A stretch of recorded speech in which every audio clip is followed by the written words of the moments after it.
그때 예수님께서 사두가이들의 말문을 막아버리셨다는 소식을 듣고 바리사이들이 한데 모였다. 그들 가운데 율법교사 한 사람이 예수님을 시험하려고 물었다. 스승님, 율법에서 가장 큰 계명은 무엇입니까? 예수님께서 그에게 말씀하셨다. 내 마음을 다하고 내 목숨을 다하고 내 정신을 다하여 주 너의 하느님을 사랑해야 한다. 이것이 가장 크고 첫째가는 계명이다. 둘째도 이와 같다. 내 이웃을 너 자신처럼 사랑해야 한다는 것이다. 온 율법과 예언서의 정신이 이 두 계명에 달려 있다. 주님의 말씀입니다.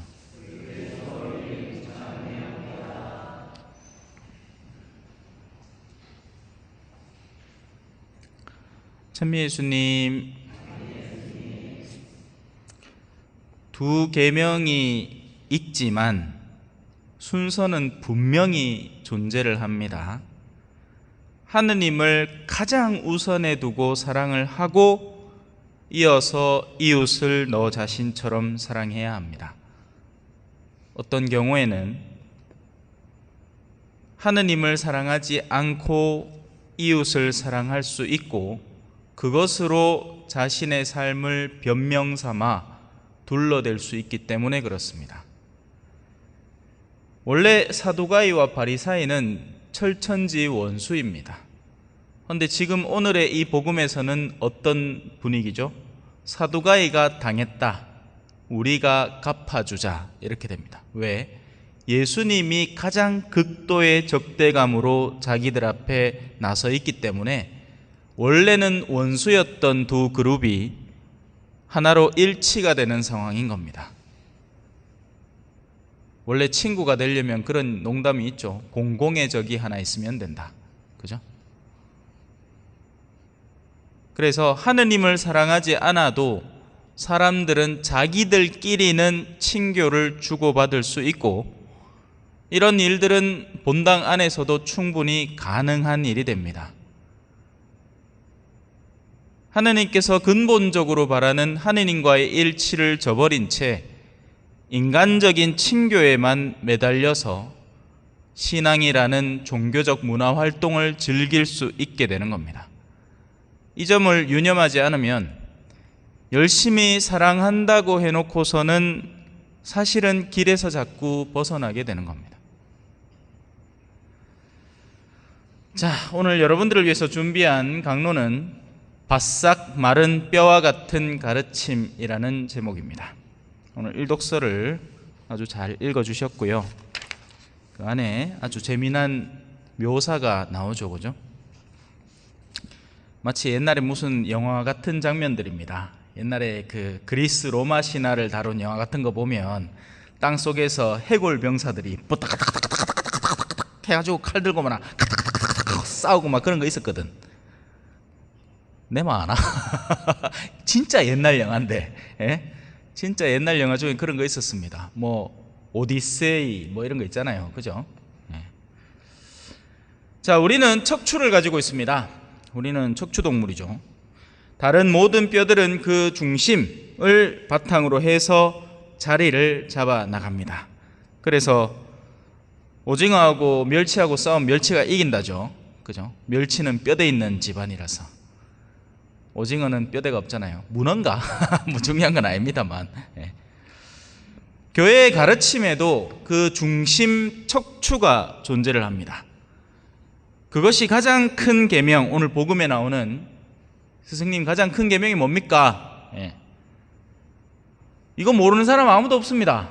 예. 우리 천주교 신자다, 미사를 그래도 한 3년 정도는 두루 훑어봤다 했을 때 암만 못 들어도 이 복음을 몇 번은 들었을 겁니다. 뭐죠? 하느님을 사랑하시오. 그리고 이웃을 내 몸처럼 사랑하시오. 제가 강론 전에 이제 에피타이저로 말씀드린 것처럼 하느님 사랑이 첫째가 되어야 됩니다. 절대로 잊지 마세요.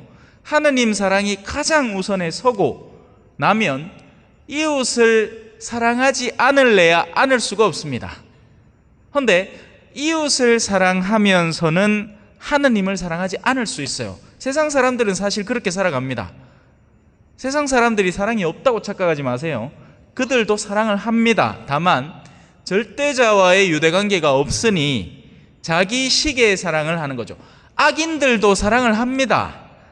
서로를 아껴주고 돌보아줘야 자신의 사업이 유지가 되죠. 마약을 파는데 자기의 하급 중개상이 자기들과 유대관계를 맺고 있어야 조폭들도 그죠? 예? 우리가 남이가 이거 맨날 하잖아. 예?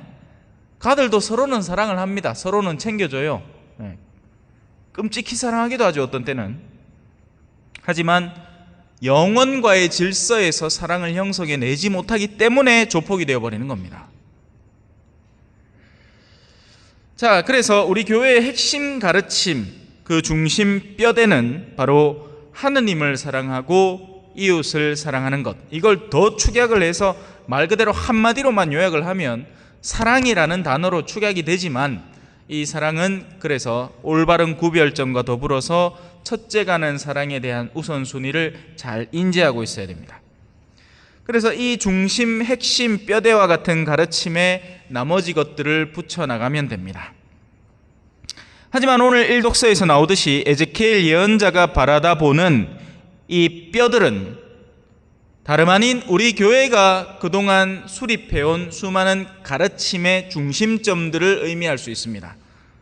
하지만 이 뼈들이 어때요? 바싹 말라있고 사방에 흩어져 있는 겁니다. 우리는 이 계곡이라는 걸 긍정적으로 생각합니다. 그죠? 우리는 계곡이다 하면 여름에 놀러 가는 곳, 물이 졸졸졸졸 흐르는 곳, 이런 걸 상상을 하죠. 그런데 저쪽 나라, 사막 나라 동네의 계곡이라는 건 이 사람들이 사는 지역으로부터 완전히 함몰되어서 음침하고 더러운 것들이 모여드는, 사람들이 쓰레기 버리러 가는 그런 곳이 계곡입니다.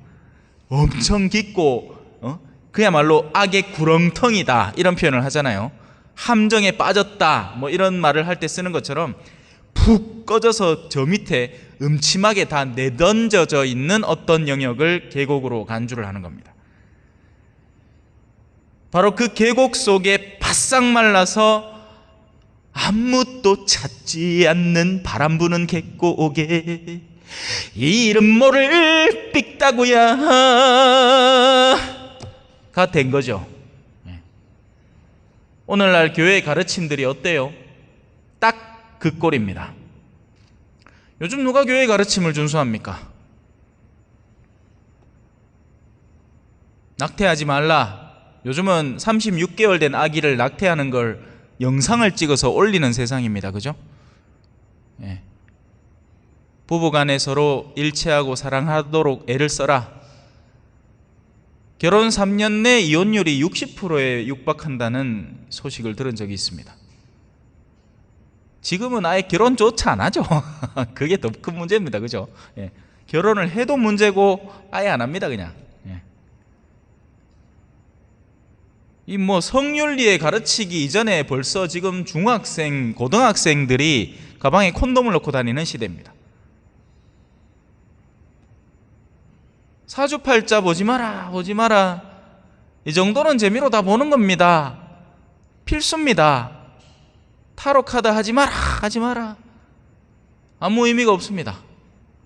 누가 교회의 가르침을 존중합니까? 신부님 애가 안 들어섭니다. 에? 인공 난임 시술이라도 해야 되는 거 아닙니까? 그렇게 해서 난자를 미리 뽑아다가 그걸 다 수정을 시켜서 그 중에 건강한 놈을 골라다가 착상을 시키고 나머지는 냉동 보관이나 폐기 처분을 합니다. 다른 의미의 낙태입니다. 그런데 그렇게 생각 안 합니다. 아이고, 그 옛날에 교회가 가르치던 것들을 요새 누가 지킵니까, 그런 거? 신식 세상이 됐습니다. 신식 세상. 교회도 바뀌어야 됩니다. 이제 교회도 동성애도 좀 인정해주고 뭐 세상이 다 그냥 괜찮다 하는 거 우리도 같이 찬동해서 박수도 좀 쳐주고 그래야 됩니다. 그래야 사람들이 모여오죠. 아니요, 그렇지 않습니다. 핵심 가르침은 변한 적이 없고 교회는 진리가 바뀐 적이 없습니다. 그런데 사람들이 그 가르침들을 마치 바싹 마른 뼈다귀처럼 모두 계곡에 던져놓고 사는 거죠.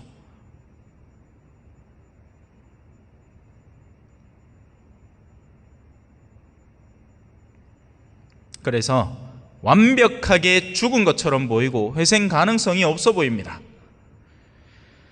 하지만 하느님은 이 바싹 마른 뼈들을 어떻게 다루는지 알고 계십니다. 너무 잘 알고 계십니다. 그것이 어떻게 다시 살아있는 존재로 변모하게 되는지 하느님은 잘 알고 계십니다. 하느님의 명령대로 예언자가 나서서 예언을 하기 시작하자 뼈들이 붓기 시작합니다. 바싹 말랐고 무너져 있던 가르침들이 다시 본래의 형상을 형상화하기 시작합니다. 영상에 나오는 영화에 나오는 뼈들이 땅바닥에서 버드드드득 일어나는 거 연상하면 돼요. 근데 거기서 멈추지 않고 힘줄과 살이 올라오고 살갗이 덮이기까지 합니다. 이제 완전한 인간의 형체를 갖추는 거죠. 다시 살아난 존재가 되는 겁니다. 마침내 하느님께서는 그렇게 되살아난 존재에게 되살아나기 직전에 어떤 일이 벌어졌느냐? 그분께서 또 나에게 말씀하셨다. 이 뼈들에게 예언하여라. 이렇게 말하여라. 너희 마른 뼈들아, 주님의 말을 들어라. 예언자의 예언이 사전 조건이 됩니다. 누군가가 하느님의 말씀을 듣고 그 말씀을 말라 있는 뼈들에게 전하기만 하면 됩니다. 그 뒤로부터는 절로 그 작업들이 각자의 영혼에게서 일어나는 겁니다. 사실 가톨릭 신앙을 이제 어디서 찾아볼까요? 다들 옛날만 추억합니다. 사람들에게 물어보면 아이고 옛날에 우리 본당에 그런 어르신이 있었지요. 참 그분 신앙이 대단했는데 그 얘기만 하지, 지금에 와서 오늘날 우리 스스로가 그런 종류의 신앙의 주체가 될 수 있다는 생각은 좀처럼 하지 않습니다. 내가 어째 그래 합니까? 옛날 어른들이나 그래 했지요. 지금 내가 왜 그래 살아갑니까? 세상에 유혹이 얼마나 많은데 돈도 좀 벌고 세상 안에서 떵떵거리면서 좀 살고 막 그래 할 만큼 하다가 그 다음에 이제 몰라 또 근데 그가다 다 죽죠. 예.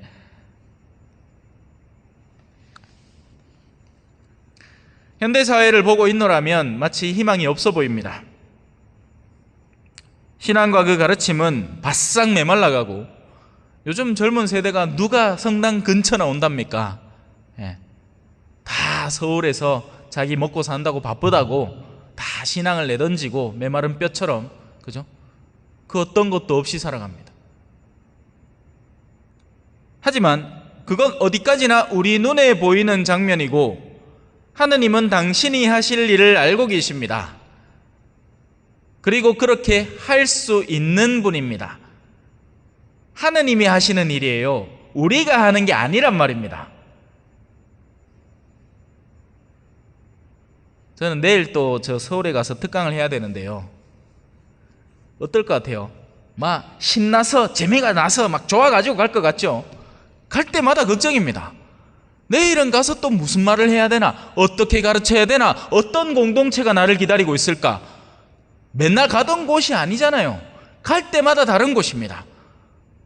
그러면 그 사람들은 어떤 내면을 갖추고 있고 어떤 공허함을 지니고 있고 어떤 말씀이 그들에게 불씨를 지펴줄지 저에게는 미지수인 겁니다. 그러니 제가 하는 게 아닌 거죠. 하느님이 그때마다 필요한 불을 지펴주시는 겁니다. 오늘의 이 강론도 마찬가지입니다. 준비한 내용은 딱 정해져 있고 그거는 읽으면 한 3분 안에 읽을 수 있습니다. 저 빨리 읽으면 왔다따따따따따따따 말도 빠르게 잘하잖아요. 그죠? 간장공장 공장장 강공장장이고, 그죠? 경찰청 창살 쌍창살 대우 로얄 뉴 로얄 말 잘합니다. 하지만 그게 아니죠.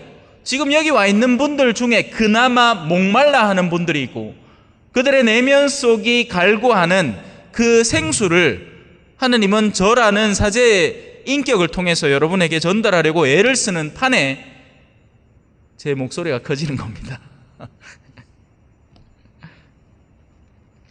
믿거나 말거나, 그죠? 현대의 신앙과 그 가르침들은 바싹 메말라가고 사람들은 갈수록 더 줄어들고 희망은 갈수록 더 사라져 보입니다. 하지만 하느님은 분명히 알고 계십니다. 당신이 무엇을 하실지요. 다만 예수님도 5,000명을 그냥 먹이지는 않았죠. 빵 5개와 물고기 2마리는 필요했던 겁니다. 이번 주에 이제 주보 보시면 우리 성당도 이제 인사 개편이 됩니다. 요즘 가톨릭 신문마다 사제 인사가 딱딱딱 나오고 있죠. 이번에 이제 면담을 다 마쳤고 뭐 연임하는 분도 계시고 이제 퇴임, 이거 퇴임이라고 표현하죠. 2년의 정식 임기를 다 마쳤기 때문에 많은 분들이 그렇게 자기 직무에서 물러나십니다. 물고기 2마리와 빵 5개가 필요한 시점입니다. 다행히 제가 이제 피정을 곧 들어가죠. 거기에서 열심히 기도하고 올라고요. 당신이 그 뼈들에게 명령만 내리면 그 뼈들이 되살아날 겁니다. 다만 그렇게 하는 데는 아까도 얘기했지만 누군가는 그 말씀을 전하는 역할만 해주는 아주 작은 진료가 필요한 겁니다. 누가 그 진료냐? 신부님이죠. 맞습니다. 제가 그 진료입니다. 하지만 저는 길을 잃은 이스라엘에게 파견된 사제이고요. 여러분들은 더 가까이에 길을 잃은 수많은 양들에게 파견되어 있는 이들입니다. 미사라는 말의 의미 자체가 파견, 선교를 의미합니다. 미시오, 미션. 따라라라라, 따다라라라라. 뭐 어디 가고 원주민 앞에 벌거벗은 원주민 앞에서 리코더라도 하나 불어야지 선교가 되는 게 아니고 우리의 일상의 삶의 영역 전체가 선교화되어야 합니다. 선교 정신을 갖고 있어야 되고 다른 아직 믿지 않는 이들을 어떻게 불러올지에 대한 마음 깊은 갈망을 갖고 살아가야 하는 겁니다. 그게 우리의 뼈부터 붙이는 일이 되는 거죠. 바로 우리가 그 예언자의 역할을 하는 주인공이 되어야 하는 겁니다. 우리가 다시 하느님의 말씀을 듣고 품고 살아가고 하느님의 명령대로 살려고 부족하나마 애를 쓰고, 제가 얘기했죠. 붙이는 건 하느님이라고요. 우리는 우리의 의지를 드리는 것뿐입니다. 내가 붙이는 게 아니에요. 우리는 여전히 악습을 가지고 있고 우리는 여전히 모난 점들이 있고 심지어는 죄를 짓기까지 합니다. 유혹에 빠지기도 하고요. 하지만 하느님에게 맡겨드리는 순간 당신이 그 접붙임의 일을 하시는 거죠. 하느님은 훌륭한 농부시니까요.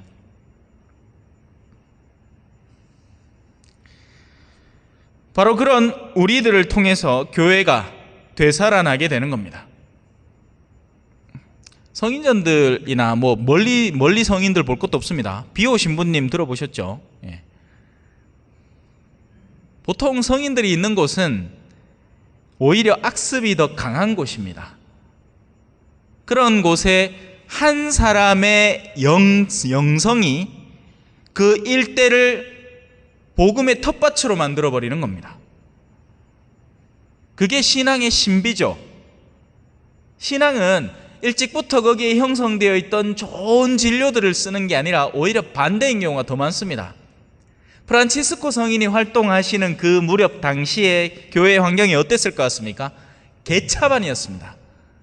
그렇기에 그분의 가난의 영성이, 그분의 적극적인 삶의 실천이 다른 사람들을 더 감화시키고 복음의 열정으로 이끌어들였던 거죠.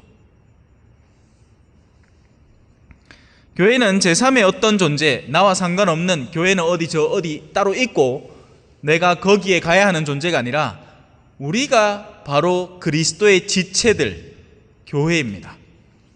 교회를 딴 데서 찾으려고 하지 마십시오.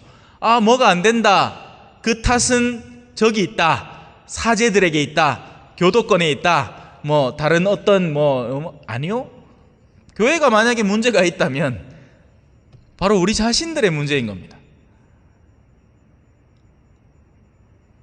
아닌가요? 나만 그렇게 생각하나? 아이고, 내가 알아서 다 해놓으면 준비 딱 되면 내 가는 기지. 왜 그런 사람들 있잖아요. 그죠? 뭐, 본당 새로 성전 건립한다 하마 도망갔다가 성전 다 짓고 나면 송송송송 들어오는 사람들 있죠? 몬테 빠지가. 약사 빠르게 아주 영리한 사람들입니다. 내 일이 아니라는 거죠. 그런 것들은.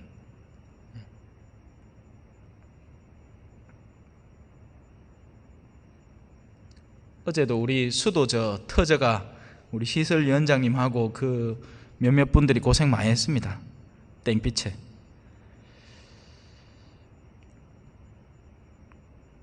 사람들은 영적인 것에 관심이 없지는 않습니다. 그건 극명하게 드러나고 있어요. 현대일수록, 그러니까 정식적인 영성의 여정을 걷지 않을 뿐 사람들의 영적인 관심사는 다른 데에서 적극적으로 드러나고 있습니다. 그게 바로 샤머니즘, 점, 사주 뭐 이런 요소들이 오히려 더 적극적으로 양성화되고 있습니다.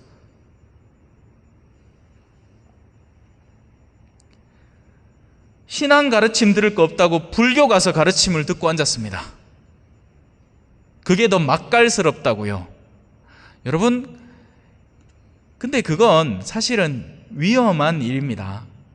내가 중심을 잘 잡고 섭렵을 하는 거하고 내가 뼈대가 굳건하게 서 있는 상태에서 누군가의 힘을 통해서 그걸 가지고 나한테 이득이 되는 방향으로 쓰는 거하고 내가 힘이 없이 허물허물한 상태에서 다른 힘에다가 내 손길을 맡기면 이거 완전히 차원이 다른 겁니다.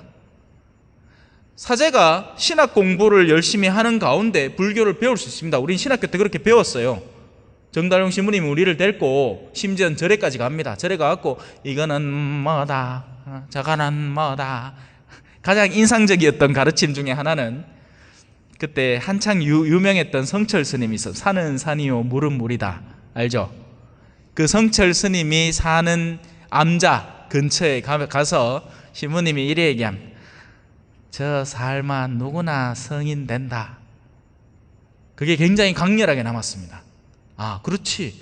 모든 것을 단절하고 모든 것에 이 시중을 받으면서 그 안에서 수덕 생활을 하는 것은 성인 되는 지름길입니다.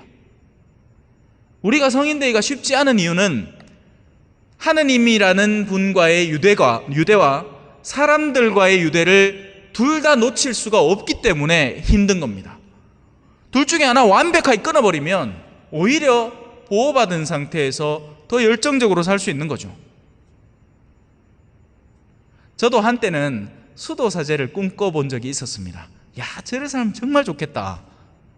그냥 공동체 안에 섞여들어서 그 공동체 안에서 하느님만 사랑하고 나의 일과만 성실히 수행하면 되지 않겠는가. 근데 그렇지 않았습니다. 그 안에는 그 안에대로 여러 가지 문제가 산적해 있고 교구사제는 교구사제대로 거룩함에 대한 나아갈 수 있는 여러 가지 길이 열려 있는 겁니다. 어디를 가든 하느님께 감사하고 이웃에게 열려 있는 상태로 사는 게 중요한 거지 어떤 특별한 환경이 나를 보호해 줄 것이다. 우리 자매님들 보통은 이제 옛날에 다 한 번씩 꿈꿔봤죠. 나도 수녀님 되고 싶다. 한번 물어보이소. 수녀님 문제 없나? 우리 수녀님 얼마 전까지만 해도 방에 에어컨이 안 나갔고 그 뜨거운데 말은 뭐하고 그래 지내다가 얼마 전에 고쳤어요. 차라리 가정집에서 할마 남편한테 얘기하면 금방 해줄까 아이가. 그죠? 사람들은 영적인 것에 관심이 많습니다. 다만 오늘날에는 원래 굳건히 서 있어야 할 뼈들이 저 밑바닥에 흐트러져 있기 때문에 저마다 내가 원래 뼈다라고 얘기하는 것들이 주변에 산재해서 사람들이 혼돈을 일으키는 거죠.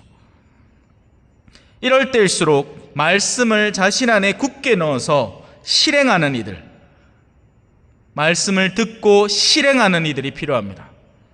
즉 뼈를 붙이고 살을 붙여 말씀을 내 안에 내재화해서 바로 우리가 하느님의 말씀을 현재화하는 훌륭한 도구가 되는 거죠.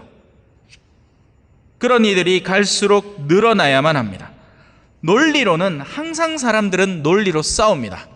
논리로는 영화 감독도 될 수 있고 축구 감독도 될 수 있고 가장 유명한 누군가도 자기가 상상으로는 될 수 있거든요. 하지만 실제로 보는 것을 부정할 수 있는 사람은 없습니다. 실제 그렇게 살아가는 이를 두고 뭐라고 할 수 있는 사람은 없습니다. 다들 머릿속에서 논쟁할 때 싸우는 거죠. 우리 형제님들 차에 태워갖고 어디 가면 재밌습니다. 자기들끼리 이 얘기 했다가 그거 아니다 해갖고 이 얘기 했다가 또 옆에서 그거 맞다 해갖고 막 논쟁하죠. 왜? 생각으로만 얘기를 하니까. 그런데 누가 무언가를 실행하고 있는 모습을 보면 입이 쑥 들어가는 겁니다. 오늘 에제키엘서의 한 부분입니다.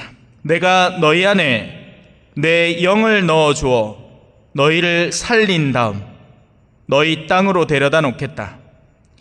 그제야 너희는 나 주님은 말하고 그대로 실천한다는 사실을 알게 될 것이다. 아멘.